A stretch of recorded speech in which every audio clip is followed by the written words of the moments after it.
Hello, and welcome to Mental Health Matters Podcast. I'm your host, Liz Lang, and I'm here with Dr. Mark Burton.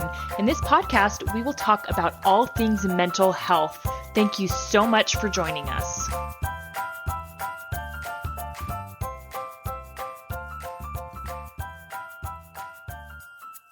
Hey guys, Liz Lang here with Dr. Mark Burton, and this week we are going to share a listener's story. It's a really great story, and this comes from a couple that I have known for many years, and I have their permission, obviously, to share this story.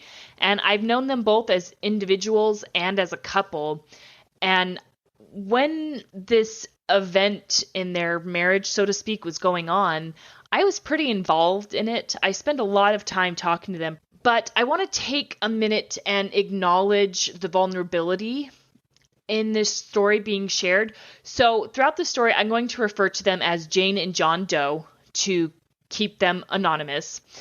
And in a lot of ways, this is Jane's story. And I want to thank her for letting me share this because it's very vulnerable for her to share this even anonymously.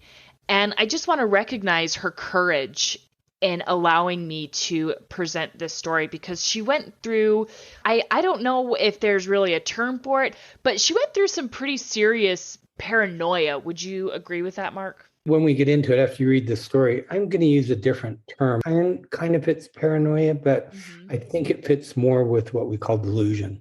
So, okay. and there is a difference. And, a lot of the listeners aren't going to care what the difference is, but From a psychological perspective, I'll outline what that is.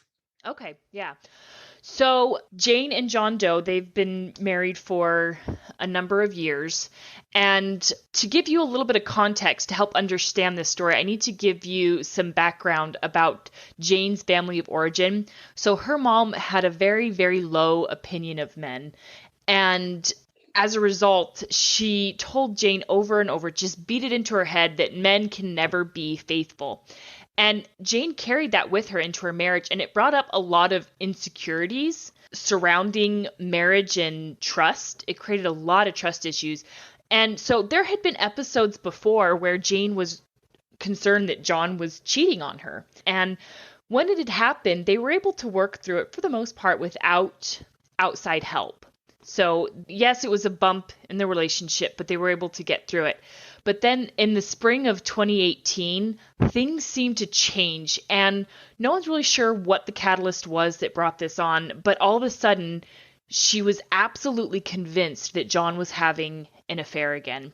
And she shared this with me. She shared this with some other friends. And I tried to reassure her that this wasn't happening. And I later found out that her other friends also tried to reassure her, but she wouldn't listen to any of us. She was absolutely convinced that he was cheating not only with his boss at work, but with other women as well. And a lot of her other friends were able to be sympathetic with her and supportive of her and said, I'm here for you no matter what, and I support your decisions. Whereas I, on the other hand, I knew John really well individually, and I couldn't give that to her. I couldn't say to her, I'm sorry you're going through this. I know this is hard. I just had to say, look, I am here for you. I will support you no matter what. I am always here for you. But I can't acknowledge this truth that you seem to have. Like, I can't acknowledge that John is cheating on you. I don't believe it. I don't think it's true. And that really put a strain on our relationship for a while, but I couldn't do anything else. I mean, I knew John too well. I had a lot of respect for him. I do have a lot of respect for him.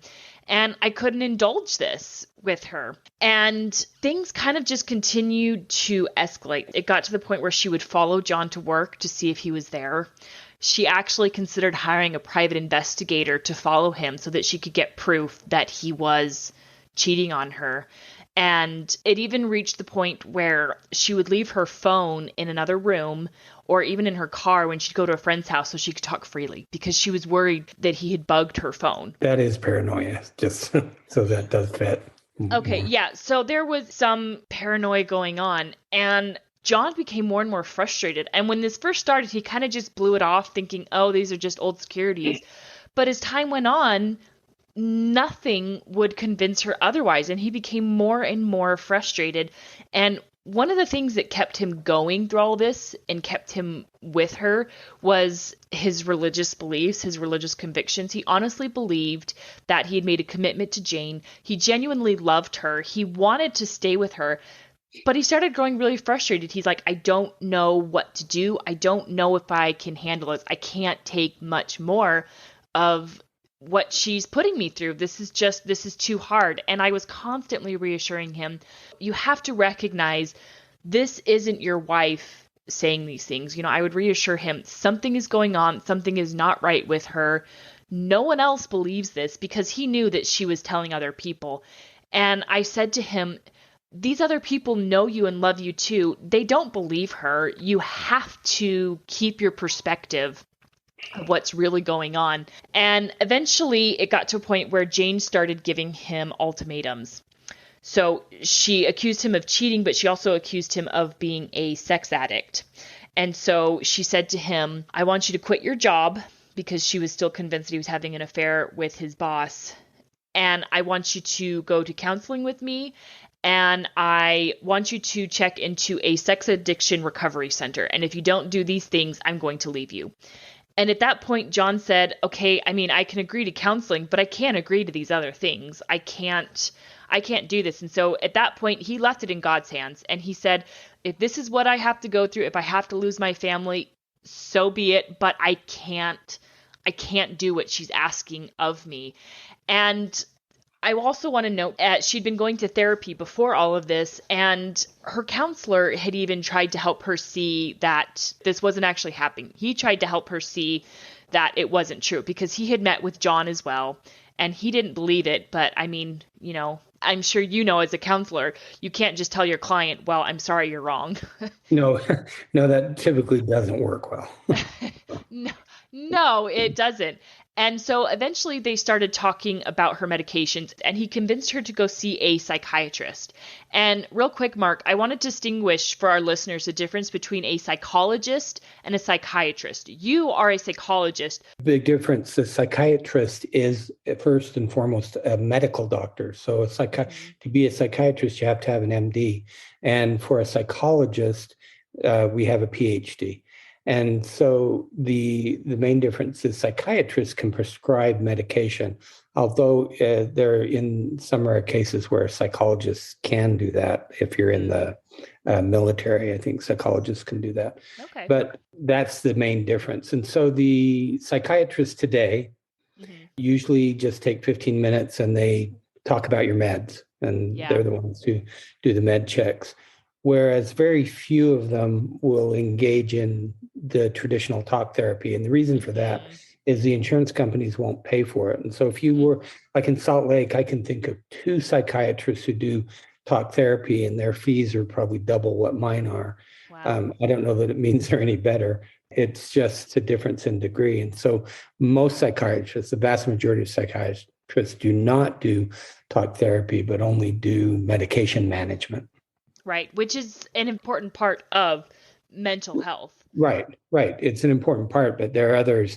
The state has given, I think I've mentioned what they call APRNs, Advanced Practice Registered Nurses.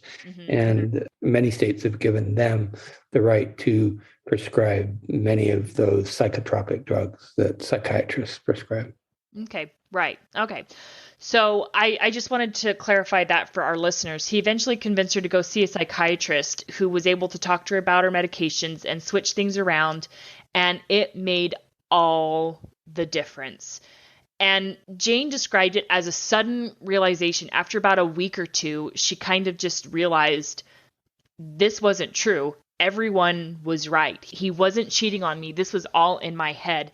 And what happened was kind of a culmination of 2 things. So she definitely developed PTSD, and at the same time, I think the medications numbed her a bit. So she definitely developed PTSD. She developed a lot of social anxiety because all of a sudden she realized she couldn't trust her own mind. Her reality was that her husband was cheating on her. That was her reality. And all of a sudden she realized, oh my goodness, this isn't true. And it gave her PTSD, knowing you can't trust your own mind. That's distressing to anyone. Right. I was just wondering what you meant by PTSD. That's a term that I think we've talked about before that's often misused. I maybe it wasn't PTSD. Well, because she continued talking to a counselor who told her that it was PTSD. I don't know Yeah. all the specifics of it. I know she got really anxious being in a large crowd and she felt uncomfortable. I See, think that's social anxiety. And so as I right. read the story, Hmm. and it makes so much sense that she developed social anxiety Yeah. because of it, because that comes from, say, some embarrassment. As you had mentioned, she Hmm. had confided in friends, and a fair number of people in her world knew about it. Hmm. And I would guess hopefully there wasn't any shame, but I would guess there was some embarrassment about it. Hmm. And so, the social anxiety makes total sense to me. PTSD, if you're going again by the DSM-5, there has to be a fear for your life in it. And Right. that's what a lot of people don't Okay. understand. And so we can have, these big reactions to things that just doesn't necessarily make it PTSD. But I realize even a lot of therapists throw that term around inaccurately. Okay, right. So, I mean, either way, or she developed a lot of anxiety, and so she became very, very withdrawn. And And I that makes had, sense given what she went through. I think it Mhm. does, just knowing that little bit of the story that Yeah, she developed that anxiety, makes total sense. yeah, exactly. I mean, it would give anyone Yeah. anxiety. Oh, I So, agree. Yeah. so what happened is she became very withdrawn, and I had several people in our friend circle contact me saying, "What's wrong with her? This isn't Jane. Like, I don't see her anymore. What's going on with her?" And I would try to help them understand things are better between her and John now. And, she's working through some things. And what we really need to do is just love her right now. That's really what we need to focus on. And the interesting thing is because I would talk to John about this because I noticed it too. And I said, "John, she is so withdrawn. Do you see this? I mean, does this worry you?" And he goes, "No, because from my perspective, our relationship is better than it ever has been." And so she clung to John in a way that I think was good. It was very good for their relationship because in her mind, she had put them through all of this horrible stuff and he stayed and he still Yeah. loved her. Yeah. See, and if I would have been in John's place, I think I wouldn't have been worried either. Because I think that traumatizing is a word which is different, even though you have post-traumatic stress Uh-huh. syndrome, and it's very different. I think she was traumatized by Absolutely. the event. But Hmm. I agree with John. I think she needed that. They needed that. They absolutely did. And he said, she wants to spend time with me. She's opened up to me in a way she never has before. Our relationship is fantastic. We're talking more.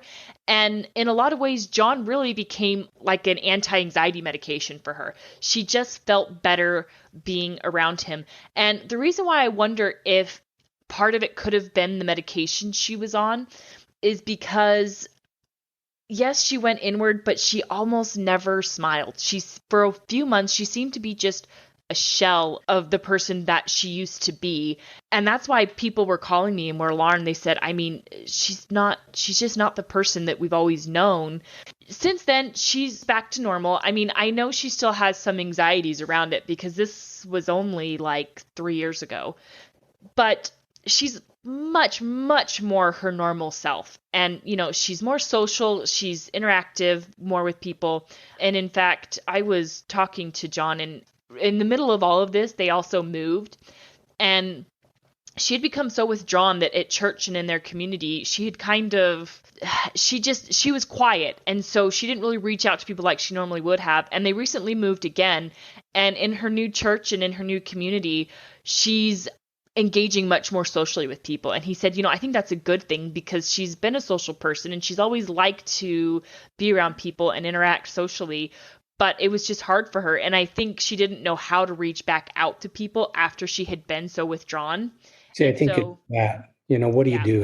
How do you move back in? Hmm. And so it makes sense that she would be able to do it it's Yeah. almost like a start over. Let's I go think it start over. was. Yeah.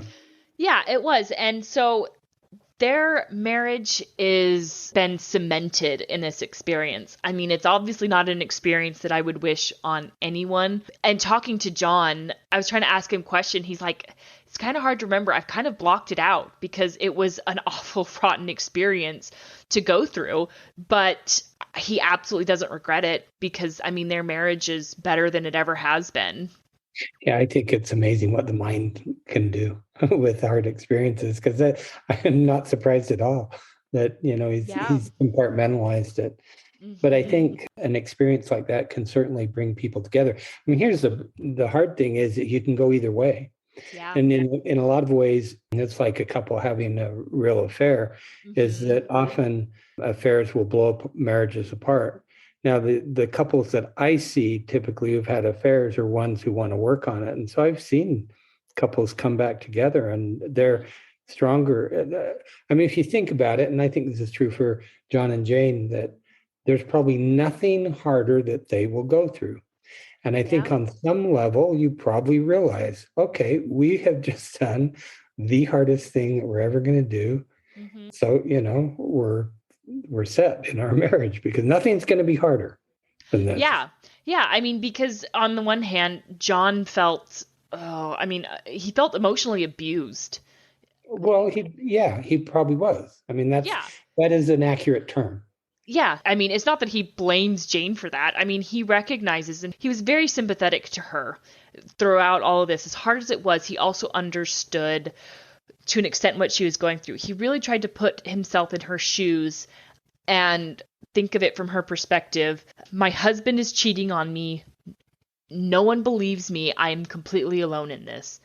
And he was able to see that perspective and really give her empathy. But it doesn't change the fact that, I mean, he had these horrible accusations thrown at him that weren't true. And he was doing everything. One thing I forgot to mention is in an effort to try to convince her, he actually put tracking apps on their phone, a GPS tracking app. So he said, you can follow me everywhere I go. He also told her, video call me. And anytime, anywhere, no matter what I'm doing, I will answer and I will show you where I'm at. And even that didn't work. She was really, really convinced. And it's interesting because as I was talking to her about this and asking her questions, she was kind of laughing. And in hindsight, she realizes how ridiculous all this sounds. I mean, she realizes like, I can't believe that, she kind of laughed at herself a little bit, but that was her reality. And that's what she really thought was going on. I was thinking about how do we approach this and talk about it. So I think that the strength and the effects of medications on us, they're really profound. Yes. And it seems to me in the story that everything shifted when she went to the psychiatrist. And then it seems like, I think it's true, the psychiatrist then adjusted her meds in some way. Yeah, that sounds right. I'm not sure what she was taking beforehand, and I'm not exactly sure what she's on now. But the point is she's got a balance correct somewhere. Right. So in trying to make this more general, so you talked about how her family of origin and how she was primed in a way to be distrustful of men anyway. And so she grows up with that. And, she, throughout their marriage, she's making some sort of accusations, maybe, oh, you're having an affair, but she's able to come out of it. And that's probably because I'd call it her executive function is working normally. And she's able to see, okay, be more rational is what it would be. But then whatever medication she gets on, what happens is she's got that groundwork still of, I don't trust men generally. But then she's probably taking something and it could have been an interaction, or it could have been one medication, it could have been an interaction. And I think it's pretty accurate to say that then that executive function gets impaired because she can't pull herself out of it.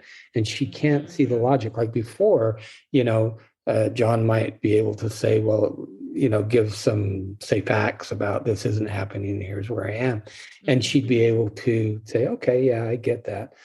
But, under the medication, the effects of the medication, then she loses that ability. And so I think, I had said it seems more like a delusion, which it's pretty much a delusion, but there's certainly some paranoia in there where she thought she left her phone in the car because she thought that, people were listening. That's very much paranoia.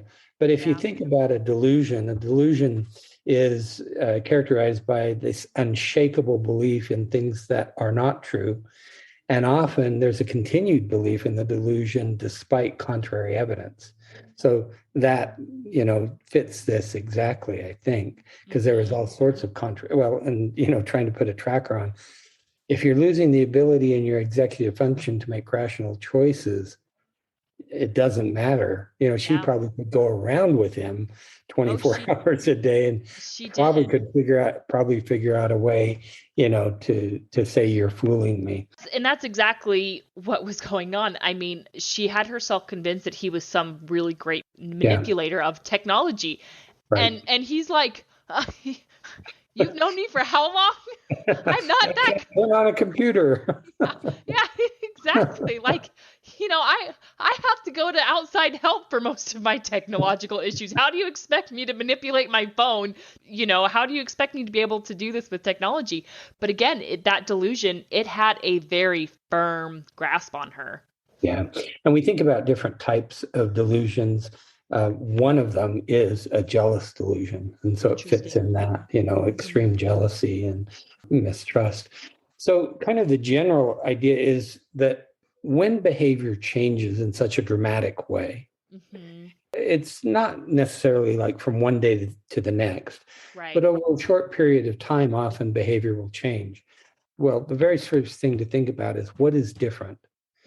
And so when people come into the office, we do an assessment, and part of that assessment is like if they present their problem and you want to say, well, tell me the history of it. When did it change? When did it get to be more severe? But there's always a substance component, where do you use cannabis, alcohol? What medications are you on?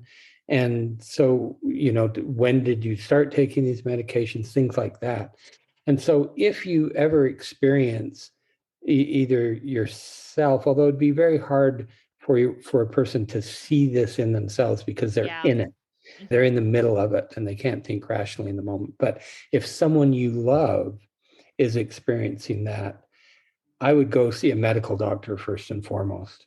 And if it's a psychotropic medication, then it'd probably, like she eventually did, which was go to a psychiatrist, because they're going to be the ones to really say, yeah, this is a possibility, that's a possibility. The other thing, I was thinking about getting information on medication. I think the best place to get information on medication is the pharmacist. And so my experience with my own internist is often, I don't know that they pay attention, either as much attention as they need to the interactions or even just the side effects, because they're just looking at a particular problem. Here, take this pill and this will solve this problem. I've never had a doctor say, and here are the side effects that you might be able to expect. Whereas if you talk to the pharmacist and you give them a list, those guys are really good at knowing what the interactions are and what the possible side effects are. So that's just a piece of information for our listeners, that if you're wondering about meds, go to a pharmacist. That's exactly what I do. So I've had questions of like allergy medications. One time, Curtis, he took one type of allergy medication and it wasn't doing anything for him. And he wanted to take something different. And I called the pharmacist and I said, hey, is it okay if he takes these two together? Or I've asked questions like that before, and the pharmacist is the first person I go to. And I originally did it because it was easier to get a hold of the pharmacist, because you just call the pharmacy and you say, hey, can I ask this pharmacist a question? And often you can just walk up. I mean, that's the nice thing. You're in the grocery store, and there's a pharmacy and you go up and talk to them. So I agree. So I was thinking about another example of substances. And so the two that come to mind are caffeine, common ones, caffeine and cannabis. Okay. And I had this young guy come in to see me, and I had known his family, and I think it was the first time he came in because he was going to college up in Portland. And this guy was it was hard to describe his behavior, anxious, and he couldn't sit still and, all over the place. And so I do this assessment. What are you drinking? And it's amazing to me how people don't put this together. He was having a couple of cups of coffee a day, but then he liked to work out. He was that age. So he had a pre-workout thing, which has, something caffeine-like in it. And then he was downing maybe 2 or 3 Red Bulls Oh, no. a day. And so it was easily explained by what was going on. And it was the only time in my office I said, we are calling your doctor right now. Really? And we got on the phone and called the doctor because it was that serious. And so, we need to pay more attention about what we put in our body. Mm-hmm. Now, the thing about cannabis that's different, like if you would have used cannabis, say 30 years ago, the cannabis that people used 30 years ago is very different than what most people use now. And I think it's the THC is a psychoactive ingredient. Mm-hmm. And I think that there's a lot more THC in the cannabis now. And so one of the side effects of that is if you get a cannabis that has a lot of THC, a lot of people can become paranoid. And so that is a side effect of it. And a lot of people, like it's legal I've forgotten where it's legal, but you can go to Colorado. A lot of people in Utah go to Colorado. And in Washington State, I know it is. And that's where Jane and John live. Not that Jane is doing cannabis. I want to clarify that. I know Jane very well, and I know she'll listen to this story, and I want to clarify. She doesn't do cannabis, but I do know that it is legal in the state of Washington. And so I think, at least I know this is true, in a dispensary in Colorado, that you can go and you can actually ask for different levels of THC. And I mean, there are different varieties of cannabis. And so it's not like it might have been 30 years ago. And I think you have to be very careful about it. So it just shows the power of substances. And I would always go to, what is it you're taking into your body? If there's been a sudden change in behavior, that's the first place I go. Yeah. Because you want to know, when did this start and what's different about your life right now. Yeah, and I can't speak to any of that as far as Jane, but I mean, I want to just reiterate how incredible I think the story is, and the love and devotion between them, particularly on John's side. And I also want to note, this wasn't a matter of just a few weeks. This was going on for months. And so what came to mind for me is the power of commitment. Yes. And it is so powerful when you truly are committed to someone else.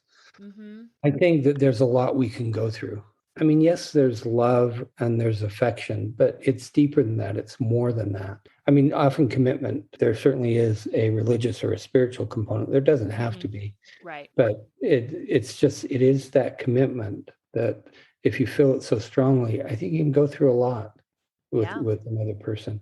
And so the other thing I wanted just to touch on is the after effects.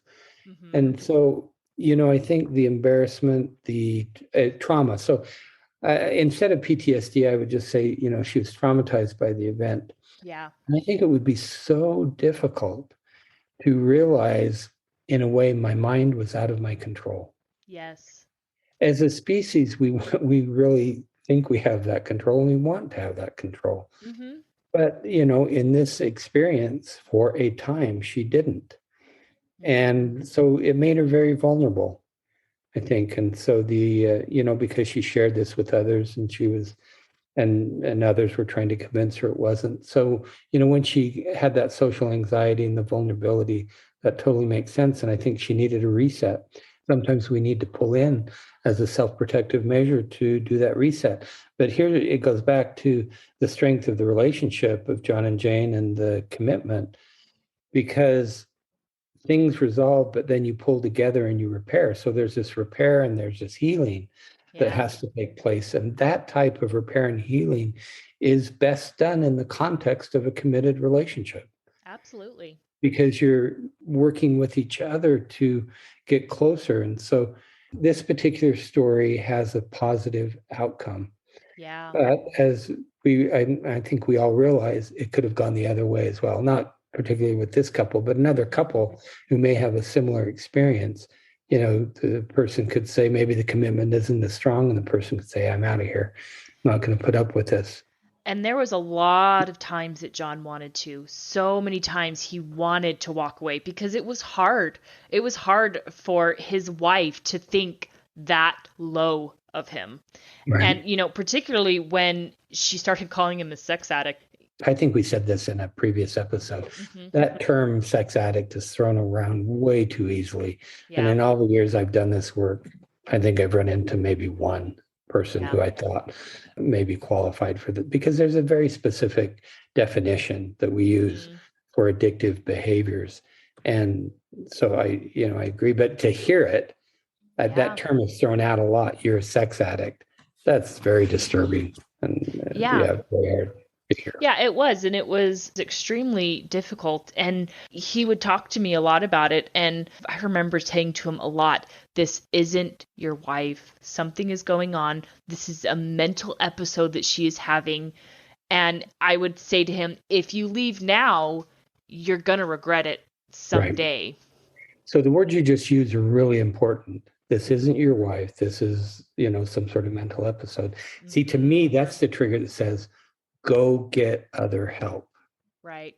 You need to look at what's going on, because if people feel that and everybody around her is feeling that this isn't her, this is something else. It's really important. Let's go figure out what is this something else. Yeah. Yeah, I agree. And so I hope that this story can help other couples who are going through something, or just, be a positive experience that in the end of the day, love won in this story. And, and I would say commitment won. Commitment won. Yes. I always say love is not enough. It's behavior. Yeah. And to me, commitment is behavior. And so commitment won. And I think I mentioned the guy out of the University of Colorado who does research on commitment. He says that is the thing that makes a difference. It doesn't matter if you're married or unmarried. That none of that part matters. Love is a necessary but insufficient condition to have a long-term relationship. You've got to have commitment. Absolutely. And I mean, this is a story of true commitment. And, and I tell you, Jane's grateful, nothing but grateful to John for staying committed to her. I mean, I'm not at all surprised that she turned to John and clung to him the way she did. The fact that he stayed with her throughout all of this, that's an incredible thing for a couple to weather, to go through. Right. But it's incredibly healing and restorative and reparative. And so, a lot of people may have been concerned that she pulled in. I would guess it was probably a necessary condition on which to repair. I agree. And I was one of those that was worried, and several people were, but, in hindsight, I agree. It was really, really good, positive thing for their relationship. And, and it's not like she stayed in that permanent isolated shell. Right. She's come out of it, but I agree. It was important to go through that.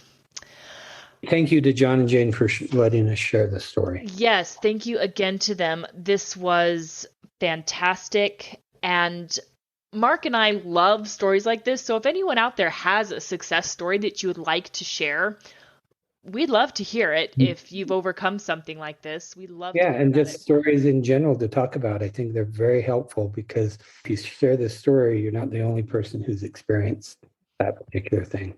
Oh, yeah. Yeah. I mean, each story is a little bit unique, but I'm sure there's listeners out there who are going, oh, man, I've been through something like this. Or maybe they're going through something like this, and now they know we need to get some help. So next week, we are going to talk about emotions. So that's going to be a good one. I love talking about emotions. Yes, it's going to be a good one. And Mark and I are going to have a little bit of a debate for everyone. So it's gonna be a lot of fun, and we will see you all next week. Have a good week, everyone. Have a question for Dr. Burton? How about a topic you'd like us to cover? Send us an email at mentalhealthpod21@gmail.com. This podcast was produced and edited by Liz Lang. Music is by Audio Lounge.